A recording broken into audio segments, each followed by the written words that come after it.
তো প্রিয় শিক্ষার্থী বন্ধুরা, আশা করি সকলেই ভালো আছো, সুস্থ আছো। তো তোমাদের চলমান সন্ধি বিষয়ের পাঠদান ভিডিওতে আজকে তৃতীয় ভিডিও এটি, এবং তোমাদেরকে বলেছিলাম যে আজকে আমরা সন্ধির ব্যঞ্জন সন্ধির একটি বিশেষ প্রকারভেদ ব্যঞ্জন সন্ধি নিয়ে এই ভিডিওতে আলোচনা করব। শুরুতেই আমার পরিচয় দিয়ে নিচ্ছি। আমি মোহাম্মদ নুরুজ্জামান আল ইমরান, প্রভাষক, বাংলা বিভাগ, মাইলস্টোন কলেজ। তো আজকের আলোচ্য বিষয় সন্ধি, ব্যঞ্জন সন্ধি। তো তোমরা জানো সন্ধি সাধারণত দুটি শব্দের মিলন, দুটি ধ্বনির মিলন। এই ছকটি তোমরা আগেও দেখেছো। দেখো যে প্রথম শব্দের শেষ ধ্বনি এবং দ্বিতীয় শব্দের প্রথম ধ্বনি, দুটো ধ্বনি মিলে যে একটি নতুন শব্দ হয় সেটিকে আমরা সন্ধি বলছি। সন্ধি শব্দের অর্থ মিলন, তোমরা ইতিমধ্যে জেনে গেছো যে পর দুটি শব্দ মিলিয়ে একটি শব্দ পরিণত হওয়াকে সন্ধি বলে। তো এক্ষেত্রে উল্লেখযোগ্য বিষয় হচ্ছে যে প্রথম শব্দের শেষ ধ্বনি এবং দ্বিতীয় শব্দের প্রথম ধ্বনি, মূলত এই দুটো জায়গায় আসলে এই দুটো ধ্বনির মিলনে কিন্তু সন্ধি হয়। ব্যঞ্জন সন্ধিও এর ব্যতিক্রম নয়। তবে ব্যঞ্জন সন্ধির সংজ্ঞায় আমরা দেখতে পাচ্ছি, তোমাদেরকে একটু দেখানোর চেষ্টা করি। আমরা স্বরসন্ধিতে দেখেছিলাম উভয় পাশেই দুটো স্বরধ্বনির মিলনে স্বরসন্ধি হয়েছে, কিন্তু ব্যঞ্জন সন্ধি তিন ভাবে হতে পারে। দেখো, প্রথম ধ্বনিটি ব্যঞ্জন ধ্বনি, দ্বিতীয় ধ্বনিটি স্বরধ্বনি, দুটো ধ্বনি মিলে কিন্তু ব্যঞ্জন সন্ধি হয়। আবার প্রথম ধ্বনিটি স্বরধ্বনি, দ্বিতীয় ধ্বনিটি ব্যঞ্জন ধ্বনি, দুটো ধ্বনি মিলেও কিন্তু ব্যঞ্জন সন্ধি হয়। আবার দেখা যায় উভয় পাশেই ব্যঞ্জন ধ্বনি, অর্থাৎ প্রথম ধ্বনিটিও ব্যঞ্জন ধ্বনি, দ্বিতীয় ধ্বনিটিও ব্যঞ্জন ধ্বনি, দুটো ব্যঞ্জন ধ্বনির মিলনেও কিন্তু ব্যঞ্জন সন্ধি হয়ে থাকে। যে কারণে আমরা ব্যঞ্জন ধ্বনিকে আসলে তিন ভাগে ভাগ করে থাকি। তিন ধরনের আলাদা আলাদা ছকে তোমাদেরকে দেখানোর চেষ্টা করেছি যে কিভাবে আসলে ব্যঞ্জন সন্ধি গঠিত হয়। তো ব্যঞ্জন সন্ধি ক্লাসে বিস্তারিত যাওয়ার আগে আমরা একটু ছোটবেলার ক্লাসে চলে যাই। চলো সবাই একটু ব্যঞ্জন বর্ণগুলা একটু দেখে আসি, সেক্ষেত্রে আমাদের ব্যঞ্জন ধ্বনি বিচ্ছেদ একটু সুবিধা হবে। চলো আমরা একটু ব্যঞ্জন ধ্বনিগুলা, ব্যঞ্জন বর্ণমালাগুলা একটু দেখে আসি।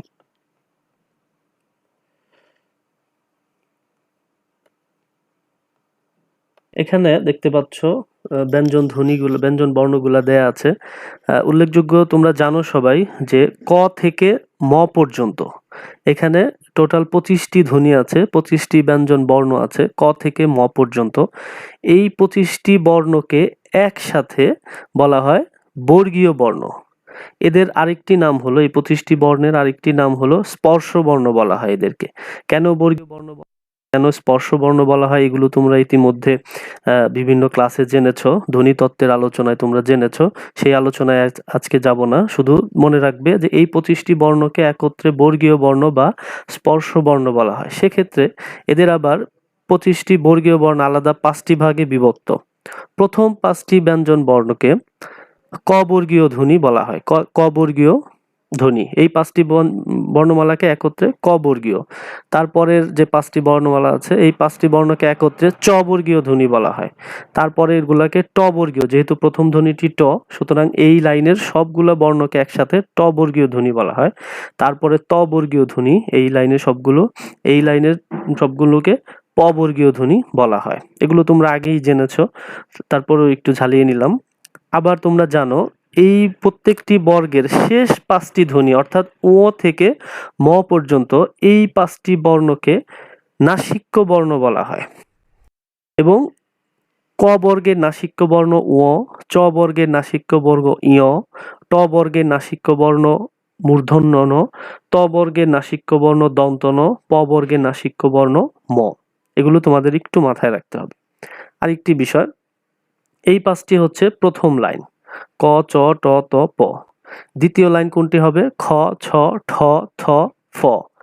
এই তৃতীয় লাইনের বর্ণগুলো হচ্ছে, কারণ এগুলো বলছে এই কারণে যে আমরা যখন ব্যঞ্জন ধ্বনি বিচ্ছেদ করতে যাব তখন আমাদের এই লাইনগুলো কাজে লাগবে, এই জন্য একটু মাথায় রাখো। এই লাইনের বর্ণগুলোকে বলা হয় গ বর্গীয় জ, ঢ, দ, ব। 4 নাম্বার লাইন ঘ ঝ ঢ ধ ভ। আর এগুলো তো আগেই জেনেছো, এগুলোকে একত্রে নাসিক্য বর্ণ বলা হয়ে থাকে।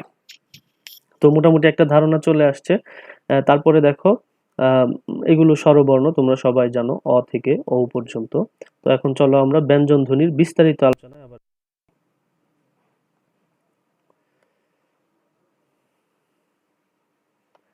ব্যঞ্জন ধ্বনি তোমরা আগেই জানলা যে ৩ ভাবে হয়ে থাকে। ব্যঞ্জন ধ্বনির সঙ্গে স্বরধ্বনি, স্বরধ্বনির সঙ্গে ব্যঞ্জন ধ্বনি এবং ব্যঞ্জন ধ্বনির সঙ্গে ব্যঞ্জন ধ্বনি মিলিত হয়ে ব্যঞ্জন সন্ধি গঠিত হয়। এখানে আমি একটা সংজ্ঞা দিয়ে দেওয়ার চেষ্টা করেছি। স্বরে ব্যঞ্জনে, ব্যঞ্জনে স্বরে ও ব্যঞ্জনে ব্যঞ্জনে যে সন্ধি হয় তাকে ব্যঞ্জন সন্ধি বলে। এদিক থেকে ব্যঞ্জন সন্ধি ৩ ভাগে ভাগ করা যায়, অর্থাৎ এই ৩টি আলাদা আলাদা ভাগে ভাগ করা যায়। এই নিচে দেখানো হয়েছে। তবে দুটি কথা তোমাদেরকে একটু মাথায় রাখতে হবে যে ব্যঞ্জন সন্ধি মূলত কথ্য রীতিতে সীমাবদ্ধ। আর দ্বিতীয় আরেকটি ইনফরমেশন হলো প্রকৃত বাংলা ব্যঞ্জন সন্ধি মূলত সমীভবনের নিয়মে হয়ে থাকে। এই সমীভবন হচ্ছে তোমরা ধ্বনি পরিবর্তনের অধ্যায় পড়েছো যে সমীভবন মানে অসমান থাকবে, দুটো ধ্বনিকে সমান করতে হবে। ঠিক সেই নিয়ে শুধু এতটুকু মনে রাখলেই হবে যে প্রকৃত বাংলা ব্যঞ্জন সন্ধি কিসের নিয়মে হয়ে থাকে। উত্তর হবে সমীভবনের নিয়মে হয়ে থাকে। এবার আসো ব্যঞ্জন ধ্বনির প্রথম একটি নিয়ম। যদিও ধ্বনি মিলন, ধ্বনি শব্দের অর্থ, সন্ধি শব্দের অর্থ মিলন, কিন্তু আসলে আমাদের পরীক্ষায় মিলন করতে হয় না, বরঞ্চ বিচ্ছেদ করতে হয়। একটি শব্দ দিয়ে দেয়া থাকে, সেটিকে আমাদের ভেঙে দেখাতে হয় কিভাবে আসলে ব্যঞ্জন সন্ধি হয়েছে। তো সেক্ষেত্রে একটি নিয়ম হচ্ছে এরকম যে প্রথম ধ্বনিটি যদি বর্গের প্রথম বর্ণ হয়, বর্গের প্রথম বর্ণ আগেই তোমাদের দেখানোর চেষ্টা করেছিলাম, ক চ ট ত প, এই ত এর খণ্ডরূপ হচ্ছে খণ্ডত, এই জন্য এখানে খণ্ডতটাও দেওয়া হয়েছে। অর্থাৎ এগুলো হচ্ছে বর্গের প্রথম বর্ণ। এবং দ্বিতীয় ধ্বনিটি যদি স্বরবর্ণ হয়, অর্থাৎ প্রথম ধ্বনিটি হবে বর্গের প্রথম বর্ণ, যেমন তোমাদেরকে দেখিয়েছিলাম যে এই লাইনের সবগুলাই হচ্ছে কি বর্গের প্রথম বর্ণ। তো সেক্ষেত্রে তোমার আর দ্বিতীয় হবে স্বরবর্ণ। এই দুটো মিলে তাহলে কি হবে, বর্গের তৃতীয় বর্ণ হবে।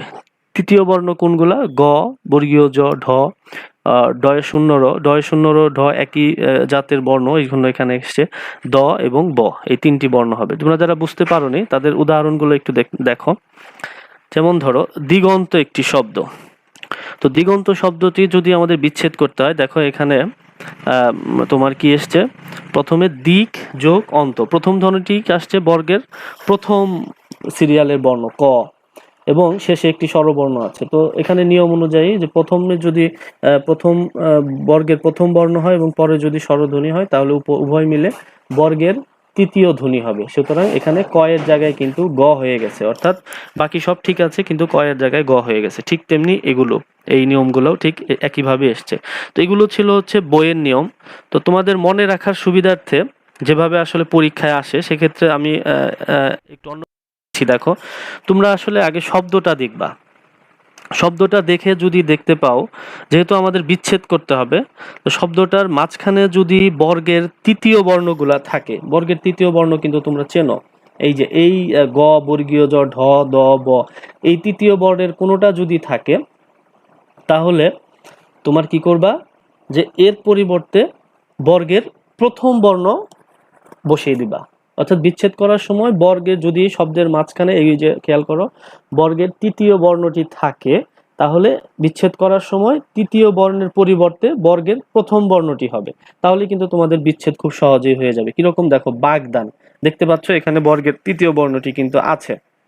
তো সেক্ষেত্রে কি হবে, প্রথম বর্ণটি হবে, দেখো বাক যোগ দান, সব ঠিক আছে, শুধু গ এর জায়গায় ক হয়ে গেছে।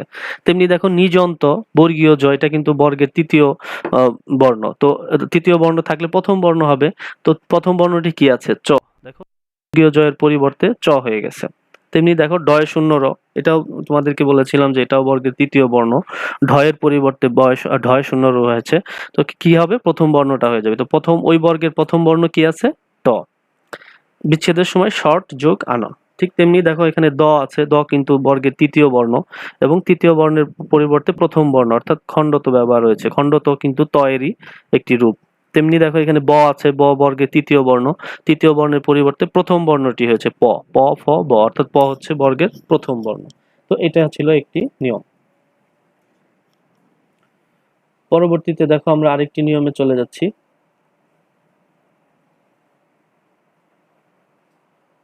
প্রথমে যদি স্বরবর্ণ থাকে এবং তারপরে যদি ছ থাকে তাহলে উভয়টি মিলে চ ছ হবে। অর্থাৎ প্রথম শব্দের শেষ ধ্বনিটি যদি স্বরবর্ণ হয় এবং দ্বিতীয় শব্দের প্রথম ধ্বনিটি যদি ছ হয় তাহলে উভয়টি মিলে চ ছ হয়ে যাবে। তো এরকম কিছু নিয়ম দেয়া আছে, দেখো দেখতে পাচ্ছ যে একচ্ছত্র। তো এখানে ক আছে, ক এর সঙ্গে একটা অ আছে। তোমাদেরকে বলেছিলাম যে যদি কোনো ব্যঞ্জন বর্ণের সঙ্গে কোনো স্বরবর্ণ যুক্ত না থাকে তাহলে ধরে নিতে হবে যে এখানে একটি অ ধ্বনি আছে। তো সেক্ষেত্রে এখানে স্বরবর্ণ আছে এবং শেষে আছে ছ।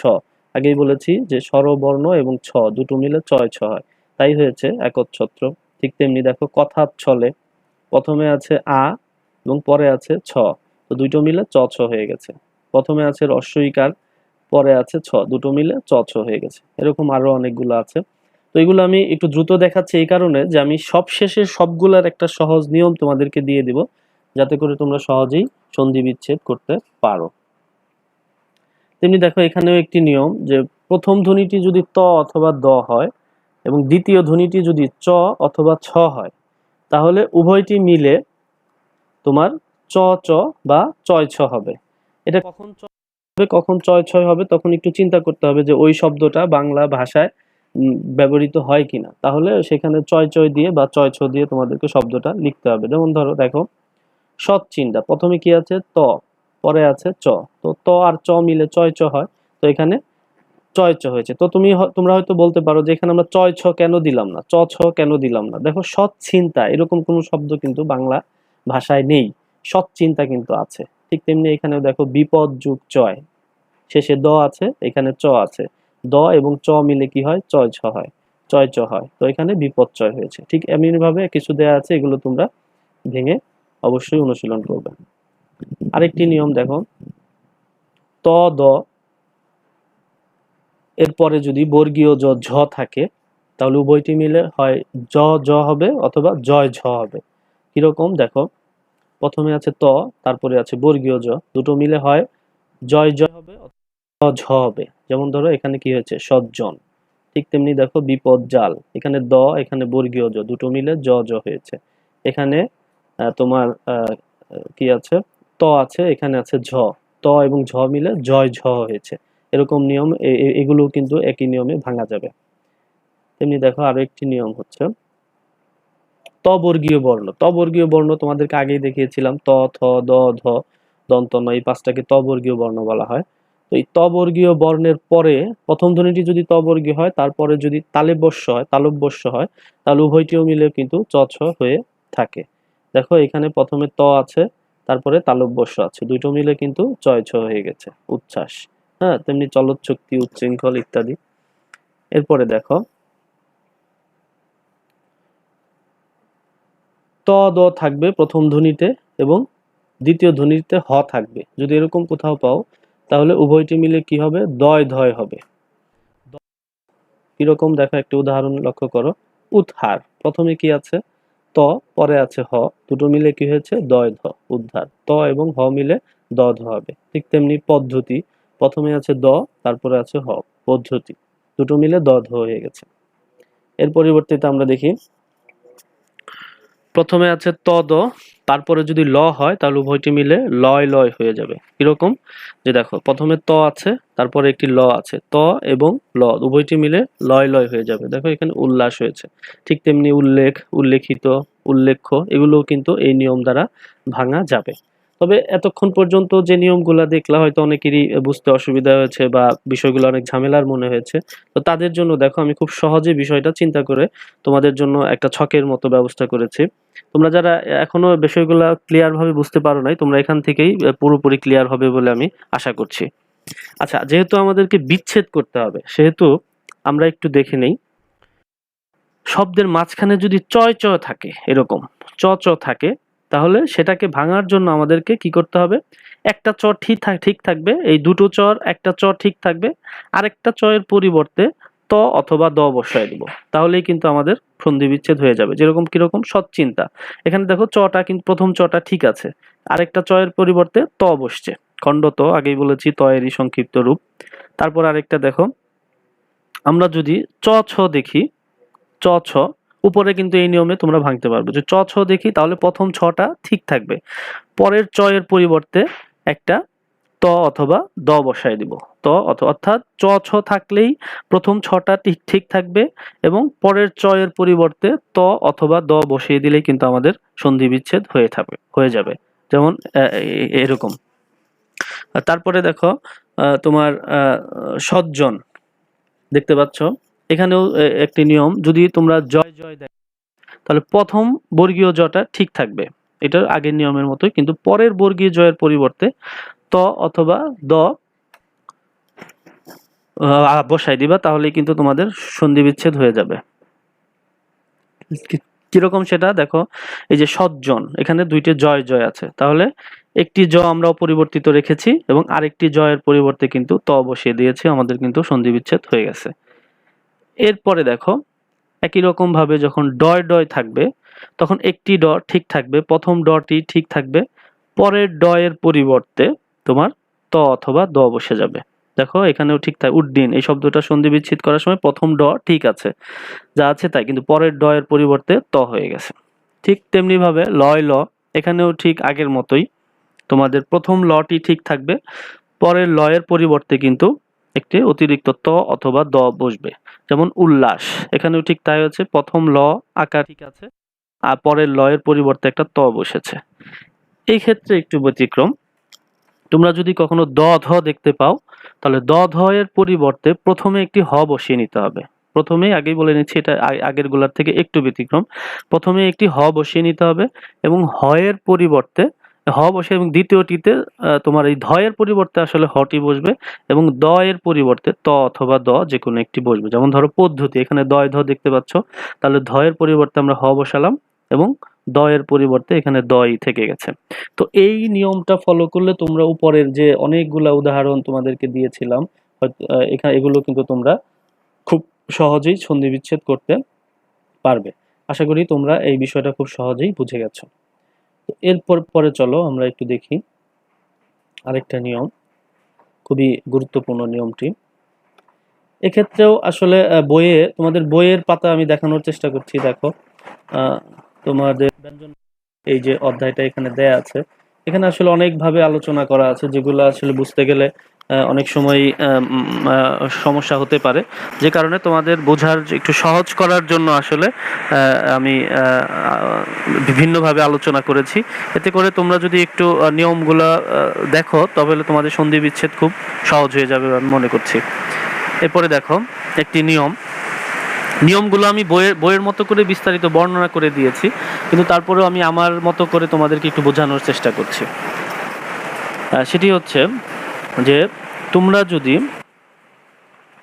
নাসিক্য বর্ণ কোনগুলা, ও ইয় মূর্ধন্য ন দন্ত ন ম, এগুলো যদি পরে থাকে, হ্যাঁ এগুলো যদি পরে থাকে এবং তার পূর্বে যদি ক থেকে ম এর যে কোনো একটি বর্ণ থাকে, অর্থাৎ বর্গের মানে তোমার ক থেকে ম পর্যন্ত যে স্পর্শধ্বনি যেগুলা তার কোনো একটি থাকে এবং তারপরে যদি নাসিক্য বর্ণ থাকে, উভয় ক্ষেত্রে যেমন ধরো যে এখানে একটা ব্যাপার, যে ক আছে তারপরে একটি নাসিক্য বর্ণ আছে, তো সেক্ষেত্রে কি হয়েছে, এই যে ক আছে, এই ক এর পরিবর্তে এই ক বর্গের যে নাসিক্য ধ্বনি, ক বর্গের নাসিক্য ধ্বনি কোনটা, ও।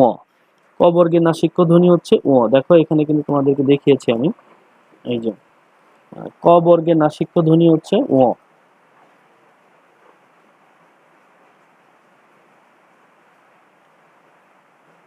এই যে ক বর্গের নাসিক্য ধ্বনি ও, চ বর্গের নাসিক্য ধ্বনি ইয়, ট বর্গের নাসিক্য ধ্বনি মূর্ধন্য ন, এরকম প্রত্যেকটারই কিন্তু একটি নাসিক্য ধ্বনি আছে। তো সেক্ষেত্রে আমাদের যেটা করতে হবে,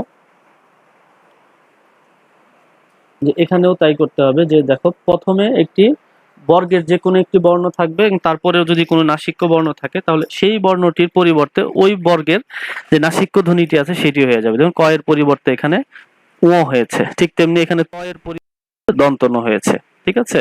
তারপরে দেখো মৃন্ময়, এখানেও তাই হয়েছে, অর্থাৎ তোমার প্রথমে ত ছিল পরে ম ছিল, এখানে ত এর পরিবর্তে দন্ত ন হয়ে গেছে, ত বর্গের যে নাসিক্য বর্ণ সেটি হয়ে গেছে। অর্থাৎ নিয়মটি আসলে হচ্ছে এরকম যে ক থেকে ম পর্যন্ত যে কোনো একটি ধ্বনি প্রথমে থাকবে, তারপরে যদি কোনো নাসিক্য বর্ণ থাকে তাহলে ওই যে প্রথম যে ধ্বনিটি সেটি কিন্তু ওই বর্গের নাসিক্য বর্ণ হয়ে যাবে, এরকম আর কি।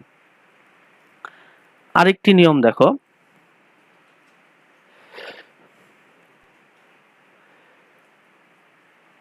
তোমার এখানে যদি আরেকটি নিয়ম হচ্ছে ময়ের পর যে কোনো বর্গীয় ধ্বনি থাকলে ম ধ্বনিটি সেই বর্গের নাসিক্য ধ্বনি হয়। অর্থাৎ এটাকে খুব সহজ করে চিন্তা করা যায়। যেমন ধরো, প্রথমে যদি ম থাকে এবং ম এর পর যদি অন্য কোনো বর্গীয় বর্ণ থাকে, তাহলে ওই ম তোমার অনুস্বার হয়ে যাবে। অর্থাৎ অনুস্বার অথবা ওই বর্ণের নাসিক্য বর্ণ হয়ে যাবে। কিরকম দেখো বিষয়টা, যেমন ধরো এখানে ছিল সম যোগ কা, অর্থাৎ এখানে ম এর পরিবর্তে এই যে ক বর্গের যে শেষ নাসিক্য ধ্বনিটি অর্থাৎ ও, সেটি হয়ে গেছে, অর্থাৎ সংকা। যেমন সঞ্চয়, এখানে ছিল ম, পরে আছে চ, তো এই ম এর পরিবর্তে এই চ বর্গের যে নাসিক্য ধ্বনিটি অর্থাৎ ইয়, সেটি হয়ে গেছে সঞ্চয়, ইয় চ। হ্যাঁ, সমতাপ, দেখো এখানে ম আছে, পরবর্তীতে ত আছে, তো এই ত বর্গের যে নাসিক্য ধ্বনি সেটা হলো দন্ত ন, এই ম এর পরিবর্তে কিন্তু দন্ত ন হয়ে গেছে সন্তাপ। এগুলো আসলে বারবার প্র্যাকটিস করতে হবে ভেঙে ভেঙে, তাহলে তোমাদের বিষয়গুলো মাথায় আসবে। তবে একটি বিষয় হলো, আধুনিক বাংলায় ময়ের পরিবর্তে আসলে ও না হয়ে অনুস্বার হয়। কিরকম দেখো, তোমার সঙ্গত, অর্থাৎ তোমরা যদি কোথাও কোনো শব্দে অনুস্বার দেখো, অনুস্বার, তাহলে অনুস্বারের পরিবর্তে একটি দিয়ে দিলে কিন্তু তোমাদের সন্ধি বিচ্ছেদ হয়ে যাবে। কিরকম দেখো, সঙ্গত, এখানে অনুস্বার আছে, তো এই অনুস্বারের পরিবর্তে একটি ম বসায় যাও, সমযোগ গত। অহংকার, এই অনুস্বার আছে, এই অনুস্বারের পরিবর্তে তুমি একটি ম বসিয়ে দাও, যেমন অহম যোগ কার। তেমনি সংখ্যা, অনুস্বার আছে, অনুস্বারের পরিবর্তে একটি ম, আর বাকি সব ঠিক থাকবে। তেমনি সংকীর্ণ, সমযোগ কীর্ণ, সমযোগ গীত, সমযোগ গঠন, সমযোগ ঘাত ইত্যাদি। অর্থাৎ তোমরা যদি কোনো শব্দের ভেতরে অনুস্বার দেখতে পাও, এই অনুস্বারের পরিবর্তে তোমরা একটা ম বসিয়ে দিয়ে সন্ধি বিচ্ছেদ করতে পারো, সহজেই সন্ধি বিচ্ছেদ হয়ে যাবে। তেমনি আরেকটি বইয়ের নিয়ম এরকম ছিল, ম এর পরে অন্তস্থ বর্ণ, অন্তস্থ বর্ণ ওই যে জ, র, ল, ব, আবার উষ্ণ বর্ণ, তালব্যস্য, মূর্ধন্য ষ, দন্ত স, হ, হ্যাঁ, এগুলো থাকলে ম হয়। এটা হচ্ছে বইয়ের নিয়ম। তবে তোমাদের এই নিয়ম কিন্তু আগেই তোমরা পড়েছো, যে কোনো শব্দের মাঝখানে যদি অনুস্বার থাকে, তাহলে সেই অনুস্বারের পরিবর্তে একটি ম বসিয়ে দিলেই তোমাদের কিন্তু সন্ধি বিচ্ছেদ হয়ে যাবে। সংবাদ, সম্বাদ, সংযোগবাদ, সংলাপ, সংযোগ লাভ, সংসার, সমযোগ সার ইত্যাদি, সংহার, সমযোগ হার, অর্থাৎ অনুস্বার থাকলেই তার পরিবর্তে একটি ম বসবে। একটি গুরুত্বপূর্ণ নিয়ম যেখান থেকে পরীক্ষায় বারবার প্রশ্ন আসে, অর্থাৎ প্রথম ধ্বনিটি মূর্ধন্য স, তারপরে যদি ত হয়, তাহলে ত এর পরিবর্তে কিন্তু ট বসবে। প্রথম ধ্বনিটি মূর্ধন্য স এবং দ্বিতীয় ধ্বনিটি যদি থ হয়, তাহলে থ এর পরিবর্তে ঠ বসবে। অর্থাৎ তোমার ত এবং থ, ত এর পরিবর্তে ট এবং থ এর পরিবর্তে ঠ, কিন্তু শর্ত হলো প্রথম ধ্বনিটিতে অবশ্যই মূর্ধন্য স থাকতে হবে। এই নিয়মটি খুবই ইম্পর্টেন্ট, এই জন্য আমি লাল মার্কস দিয়ে লিখেছি, রেড কালার দিয়ে রেখেছি। যেমন ধরো দেখো এখানে আছে এই যে কৃষ্টি, দেখো যেহেতু ট আছে, তো ট এর পরিবর্তে একটি ত বসবে। আগেই তোমরা দেখেছো যে ট এর পরিবর্তে ত বসবে, এই যে মূর্ধন্য স আছে, আবার ট আছে, সুতরাং ট চেঞ্জ হয়ে যাবে 30 যোগ টি। আবার দেখো ষষ্ঠ, এখানে ঠ আছে, তো তোমরা কি দেখেছো, ঠ এর পরিবর্তে থ বসবে, এখানেও তাই হয়েছে যে ঠ পরিবর্তন হয়ে আসলে থ বসেছে। সন্ধি বিচ্ছেদের সময় ঠটা পরিবর্তন হয়ে থ হয়ে গেছে। বৃষ্টি, ট আছে, ট এর পরিবর্তে সন্ধি বিচ্ছেদের সময় ত হয়ে গেছে, আর বাকি সব অপরিবর্তিত থাকবে। তো এই ছিল মোটামুটি ব্যঞ্জন সন্ধির কিছু গুরুত্বপূর্ণ নিয়ম। তো নিয়মগুলো মাথায় রেখে যখন তোমরা সন্ধি বিচ্ছেদ করতে যাবে, তখন তোমরা খুব সহজেই সন্ধি বিচ্ছেদ করবে, তো সন্ধি বিচ্ছেদ করতে পারবে। এবার আসো, যেটার কথা বারবার বলেছি, নিপাতনে সিদ্ধ ব্যঞ্জন সন্ধি, অর্থাৎ যে সন্ধি কোনো নিয়ম অনুসারে হয় না, অর্থাৎ এতক্ষণ যে নিয়মগুলো দেখলাম, এই নিয়মগুলো যারা ফলো করে না, তাদেরকে নিপাতনে সিদ্ধ বলে। তো নিপাতনে সিদ্ধ সন্ধি বিচ্ছেদ আসে না, কোনটি নিপাতনে সিদ্ধ সন্ধি এটা আছে। তো এটা অনেক সময় মনে রাখা অনেক সময় কঠিন হয়ে যায়, তাই জন্য তোমাদের আমি একটা গল্প লিখে দিয়েছি, এই গল্পটা মুখস্থ রাখতে পারলে তাহলে তোমরা নিপাতনে সিদ্ধ ব্যঞ্জন সন্ধি চিনতে পারবে। কিরকম সেটি দেখো, তস্কর ও মনীষা একাদশ শ্রেণীতে পড়ে, তাদের উভয়ের বয়স ১৬। তারা বৃহস্পতিবার বেড়ানোর উদ্দেশ্যে গোষ্পদ চলে গেল, কিন্তু আশ্চর্য বিষয় হলো তাদের বাবা পতঞ্জলি ও ও মা বনস্পতি এ ব্যাপারে কিছুই জানে না। এই গল্পটি ২ বার পড়লেই কিন্তু তোমাদের মনে চলে আসবে। তো এর মাঝখান থেকে যে শব্দগুলো আমি কালার করে রেখেছি, অর্থাৎ এই যেখানে দেখিয়ে দিই, এগুলোই আসলে নিপাতনে সিদ্ধ ব্যঞ্জন সন্ধি। তস্কর, মনীষা, পরস্পর, একাদশ, ষোড়শ, বৃহস্পতিবার, গোষ্পদ, আশ্চর্য, পতঞ্জলি, বনস্পতি। এগুলোকে হচ্ছে নিপাতনে সিদ্ধ ব্যঞ্জন সন্ধি। আমার এই সন্ধির প্রথম ভিডিওতে বিসর্গ সন্ধি নিয়ে আলোচনা করেছিলাম, কিন্তু বিসর্গ সন্ধির যে কিছু নিপাতনে সিদ্ধ ছিল সেগুলো সেখানে দেয়া হয়নি, তো সেগুলো এখানে দিয়ে দেওয়া হয়েছে। দেখো এখানেও একটা সেন্টেন্স লিখে দিয়েছি তোমাদের মনে রাখার জন্য।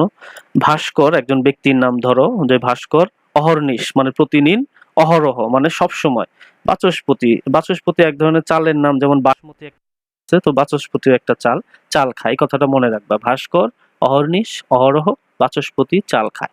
এই যে এখানে যে ৪টা শব্দ ভাস্কর, অহর্নিশ, অহরহ, বাচস্পতি, এগুলো নিপাতনে সিদ্ধ বিসর্গ সন্ধি। দেখো এগুলো সন্ধি বিচ্ছেদও এখানে দিয়ে দিয়েছি। তোমাদেরকে প্রথম ভিডিওতে আমি বলেছিলাম যে বিশেষ নিয়মে সাধিত কিছু সন্ধি আছে।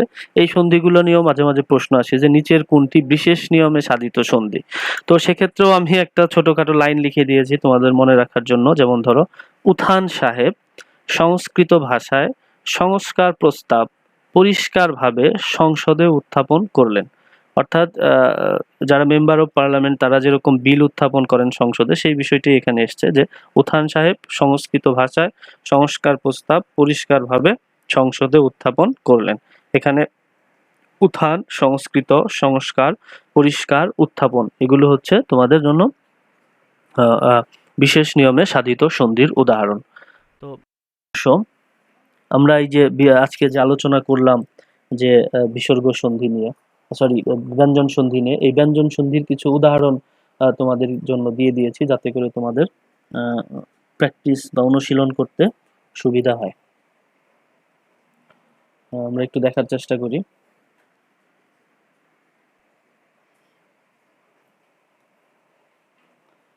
দেখতে পাচ্ছ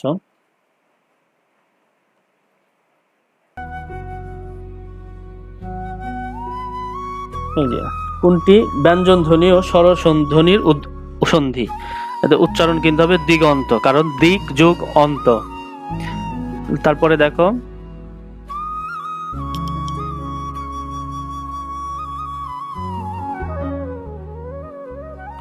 বনস্পতি, এর সন্ধি বিচ্ছেদ কি হবে?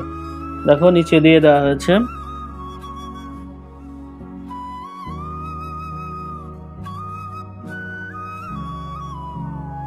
গ, বনযোগ পতি। তো তোমরা জানো এটা কিন্তু একটা নিপাতনে সিদ্ধ ব্যঞ্জন সন্ধি, এটা কিন্তু নিয়ম অনুসারে হয় নাই। নাচ জামাই, দেখো দুটো বর্গীয় জ আছে, তো তোমরা জানো যে প্রথম বর্গীয় জটা ঠিক থাকবে, পরের বর্গীয় জটার পরিবর্তে ত অথবা দ হবে, এক্ষেত্রে ঘ কিন্তু সঠিক উত্তর।